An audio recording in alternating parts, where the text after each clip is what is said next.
Okay, in this video we're going to talk about graphing quadratics. And so I made this chart to help you kind of see these are the three typical ways that we'll see our equation come to us. I consider this one to be standard form, this one to be vertex form, and this to be factored form. Different books call it different things. Some books call this standard form, which I think is silly. The reason that this is vertex form is because, well, if we take the graph y equals x squared, we can start doing different transformations, and if we shift it to, well, if I put an a out front, that's going to give you a vertical stretch. And then if I have x minus h in here, squared plus k, what this has done is it has moved this original graph to the right h units and up k units. Okay, well that had been, we'd had a vertex here of 0, 0, but then it becomes, the vertex here becomes hk. So I call this the vertex form because very clearly here you can see what the vertex is. And so you'll notice I have certain boxes that are highlighted because those are the things that just kind of are handed to you on a silver platter from this particular equation. So the vertex here is hk. And then if you want to solve, so in order to find these other things, to find the zeros of the x-intercepts, that's when y equals 0. So then I'm going to take this graph right here and say it's going to give you the point, I want y to equal 0, so coming down here, I could say 0 is equal to a times x minus h squared plus k. Well, and now I need to solve that. And so if you think about it, this was the cheer that we were doing the other day. And so this becomes, well, a times x minus h squared. Subtract the k equals negative k. Divide by a. And then square root, plus minus. So anyway, we can keep going and figure out what those roots are. It would be, well, what we're doing here to find the roots is let f of x equals 0 and then solve for x. Okay, so this, when you throw in numbers, this gets a lot easier and it's not so weird and confusing. So try that with actual numbers. The y-intercept is when x equals 0. So that's going to be, you're going to have the x value of 0, and then you're going to plug in f of 0 into that equation.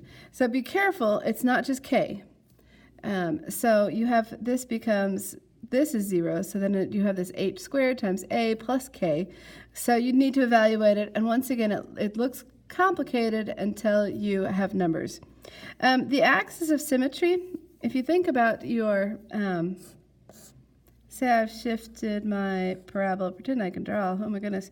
You'll notice this is the axis of symmetry, x equals, well, this was the point, hk, so the axis of symmetry is just x equals h. Okay, I don't know why I did the middle column first, maybe because I wanted to talk about vertex form, but there you go. The next thing, this is in standard form, ax squared plus bx plus c. The thing that's extremely easy to find here is your y-intercept, and that's when x equals 0. So notice when x equals 0, this is gone and this is gone, and you're just left with c. So what you're handed right here is that your y-intercept is the point 0, c. The axis of, okay, so then thinking back to what we did last class, I took ax squared plus bx plus c. I set this equal, well, I had this equal to 0, and then I solved for x, and I got to the quadratic formula. Well, so what happens here is my zeros come from that quadratic formula, negative b plus or minus the square root of b squared minus 4ac all over 2a. So if you think about graphing this, there's a few things that are happening here. So what happens is one of them, I don't really even care where they are. Say one's here, one's here. This one would be negative b minus the square root of b squared minus 4ac over 2a.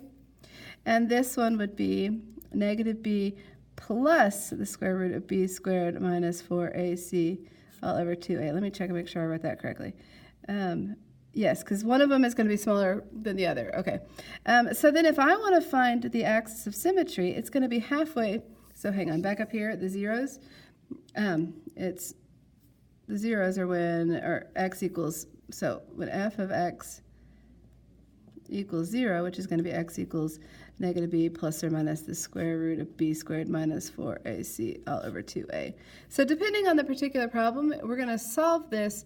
If you think back to what we did last class, it may or may not be best to do the quadratic formula. You could factor, you could complete the square, but somehow those are going to become your x values. Okay, so thinking back to here, if I have two zeros, like if you look at this one right here, if this is a 0 and this is a 0, notice that the vertex is this distance here and this distance here are the same. The vertex is halfway between them.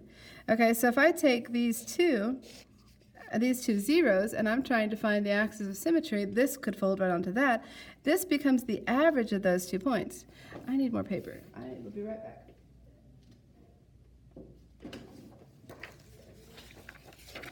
Okay, so when I'm going to take the average of negative b minus b squared minus 4ac over 2a. And if I'm taking the average of it, I'm taking the first thing plus the second thing. Oh, my bad, plus there. And I'm dividing all that mess by 2, okay? So what I'm doing here to find that the average between those points is I'm adding the 2 points and dividing by 2. Well, notice I have a common denominator up here, and so I have a negative b, and I have a minus the square root of b squared minus 4ac, and then I have another negative b and a positive b squared minus 4ac, and all of that is over 2a, and then all of that mess, is over 2. Well, notice up here, I have a negative b and a negative b, but then these nasty square roots cancel each other out. There's a negative one and a positive one, so they are gone. And so I have, well, you could think of this too as being 1/2 times, well, a negative b and a negative b is a negative 2b over 2a. Notice the 2's will cancel, and this is a negative b over 2a. So what that has shown me is that this line, this x value here, x is equal to a negative b over 2a, this is the axis of symmetry, and that gives me the x-coordinate of my vertex. So some of you may have memorized that before, x equals negative b over 2a, but hopefully this shows you where that came from. Another thing that we can do is we can think of that as if I have y is equal to ax squared plus bx plus c, I can complete the square on this and get it to where I can find what the vertex would be. Let me do it with actual numbers really fast. Well, okay, so here's the axis of symmetry. And the vertex, your x value is going to be negative b over 2a, and then your y value is going to be f of whatever that is. You'd plug it in and solve for the y value. Okay, so let's say I'm making something up.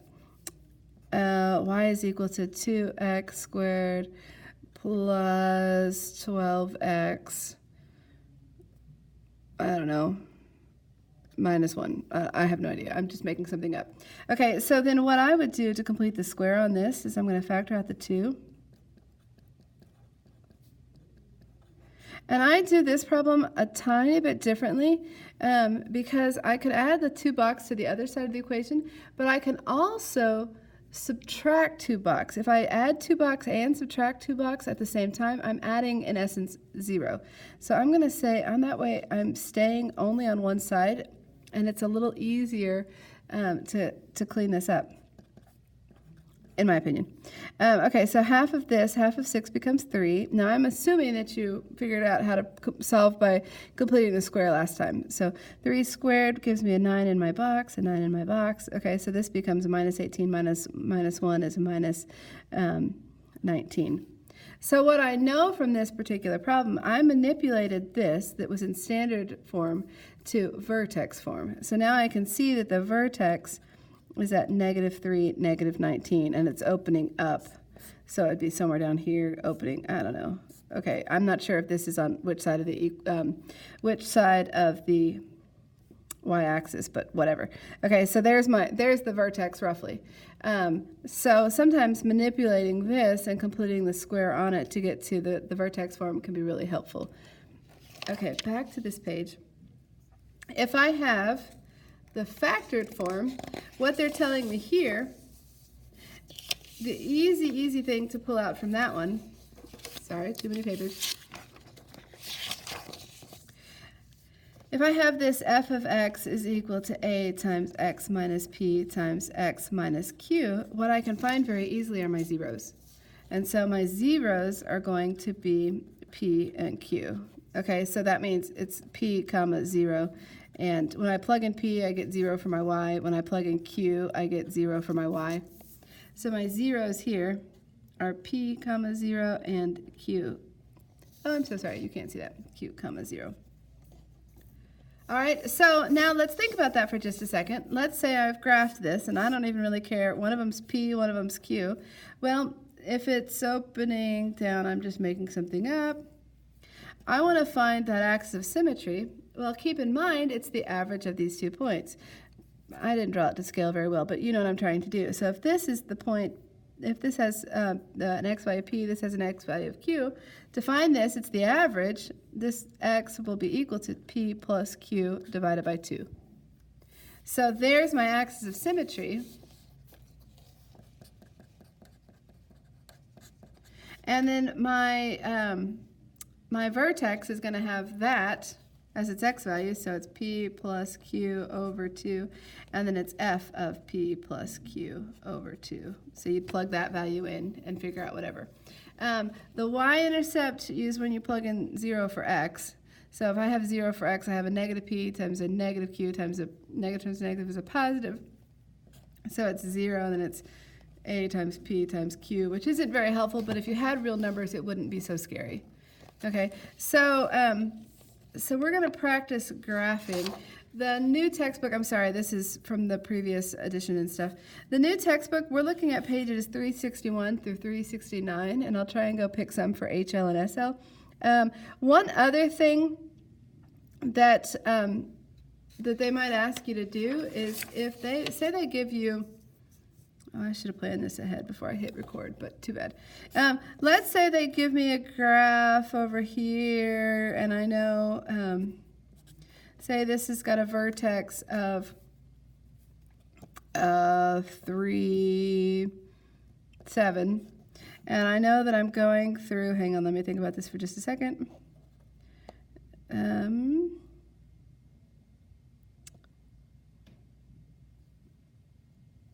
Okay, I don't know. This is the 0.45. Well, so what I would do if they're asking me to write the equation of this, if I had planned ahead, I'm so sorry, you would have had a better problem, but life isn't perfect, so here we go. Okay, so what I know how to do, I'm sorry, it just is what it is. Okay, I have my vertex form. So I'm going to plug in the vertex that I know.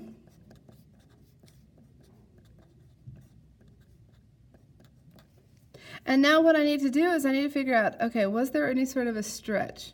Well, so the stretch will show up with this a value. So what I'm going to do is I'm going to take a second point. Now, I can't use the vertex, because if I use the vertex, then if I plug in the vertex, then it doesn't help me.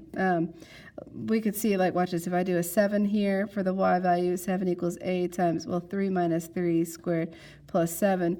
I get this is 0 plus 7. 7 equals 7. That's just a true statement. It doesn't help me solve at all. Okay, so let's plug in the second point that they gave us. So 5 is equal to a times 4 minus 3 squared plus 7. So this becomes 5 is equal to, well, 1 squared is 1, a plus 7. And yeah, I picked an easy problem, but there you go. A equals negative 2. So the correct equation for this would be y is equal to negative 2 times x minus 3 squared plus 7. And that's my favorite way to write the equation if I know that.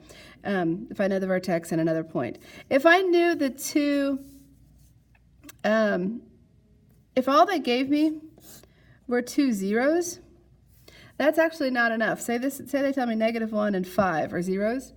There are infinitely many, like I could have a vertex here, I could have a vertex here, I could have, so do you see what I'm describing? I've got like this, okay, and then I could make it even skinnier. Okay, that alone won't be enough information. That's a terrible drawing, but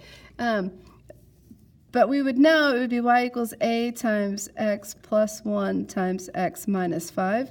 And then we'd need another point to know how high it's going between those to figure out that a value. Good luck. Go practice. I'll try and pick some problems that I think are important for you to do.